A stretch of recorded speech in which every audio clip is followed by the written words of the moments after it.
சென்னையில் நேற்றிரவு திடீரென பெய்த கனமழையால் தாழ்வான பகுதிகளில் தண்ணீர் தேங்கி வாகன ஓட்டிகள் சிரமத்திற்கு உள்ளாகினர். வள்ளுவர் கோட்டம் பகுதியில் நடைபாதையில் வைக்கப்பட்டிருந்த விளம்பர பலகையிலிருந்து தடுப்பு கம்பிகளின் மீது மின்சாரம் பாய்ந்த நிலையில் அதனை பிடித்த ஒருவர் உயிரிழந்தார். சென்னையில் நேற்று இரவில் கனமழை வெளுத்து வாங்கியது.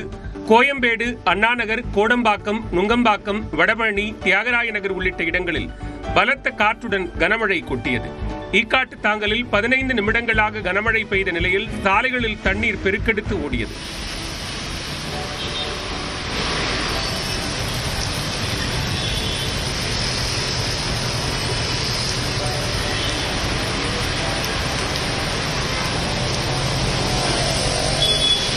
ஆழ்வார்பேட்டை, ஆரியபுரம், மயிலாப்பூர் உள்ளிட்ட இடங்களிலும் பாரிமுனை, மின்ட், ராயபுரம், வண்ணாரப்பேட்டை, தண்டையார்பேட்டை உள்ளிட்ட வடசென்னை பகுதிகளிலும் கனமழை வெளுத்து வாங்கியது.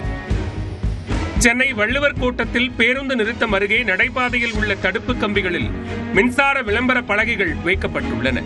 இந்நிலையில் நேற்று மழை பெய்த போது தடுப்பு கம்பியை தொட்ட ஒருவர் விளம்பர பலகையிலிருந்து அதில் பரவிய மின்சாரம் பாய்ந்து துடிதுடித்து உயிரிழந்தார். இது ஒரு கடை அந்த பக்கம் இருக்குது, போர்டு ரோட்டு பக்கம் வச்சுக்கலாம். இப்போ பொதுமக்கள் போற வரது இடையூறாக இருந்ததுனால இந்த விபத்து நடந்துக்குது சார். அதனால் இந்த பகுதி மக்கள்லாம் இந்த ரோட்டில் பெஞ்சு போட்டு உக்காருது, டீ கடையில் ஜூஸ் கடை இருக்குது, மேலே டெக்கரேஷன் லைட்லாம் வைக்கிறது, இதெல்லாம் தவிர்த்துக்கணும். இது காலகாலமாக இந்த இடத்துல நடந்துருக்குது.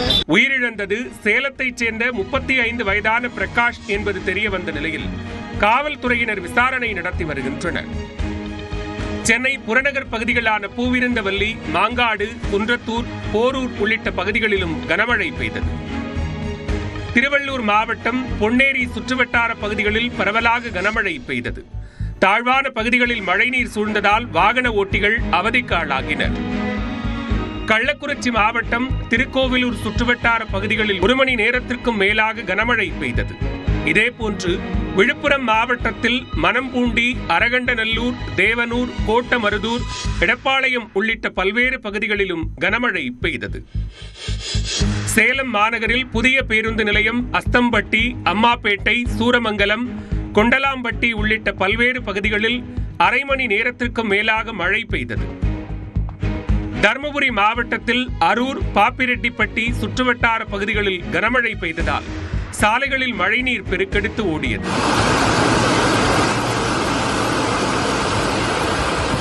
இந்நிலையில் மேற்கு திசை காற்றின் வேக மாறுபாடு காரணமாக தமிழ்நாடு, புதுச்சேரியில் இன்று இடி மின்னலுடன் மிதமான மழை பெய்யக்கூடும் என்று வானிலை மையம் கணித்துள்ளது.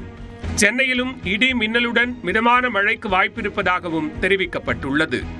தமிழ்நாட்டில் அதிகபட்ச வெப்பநிலை இயல்பை விட 2 டிகிரி செல்சியஸ் முதல் 3 டிகிரி செல்சியஸ் வரை கூடுதலாக பதிவாகும் என்று கணிக்கப்பட்டுள்ளது. இதனிடையே தமிழ்நாட்டில் நேற்று 8 இடங்களில் 100 டிகிரி பாரன்ஹீட்டுக்கு மேல் வெப்பநிலை பதிவானது. அதிகபட்சமாக மதுரை விமான நிலையத்தில் 103.2 டிகிரி பாரன்ஹீட் பதிவானது. சென்னை நுங்கம்பாக்கம் மற்றும் தூத்துக்குடியில் 101.8 டிகிரி பாரன்ஹீட் வெப்பம் பதிவானது. வேலூரில் 101.4 டிகிரி பாரன்ஹீட்டும், சென்னை மீனம்பாக்கத்தில் 100.9 டிகிரி பாரன்ஹீட்டும் பதிவானது. மேலும் கரூர், பரமத்தி, தஞ்சாவூர் பகுதிகளில் 100.4 டிகிரி, திருச்சியில் 100.2 டிகிரி பாரன்ஹீட்டும் வெப்பநிலை பதிவானதாக வானிலை ஆய்வு மையம் தெரிவித்துள்ளது.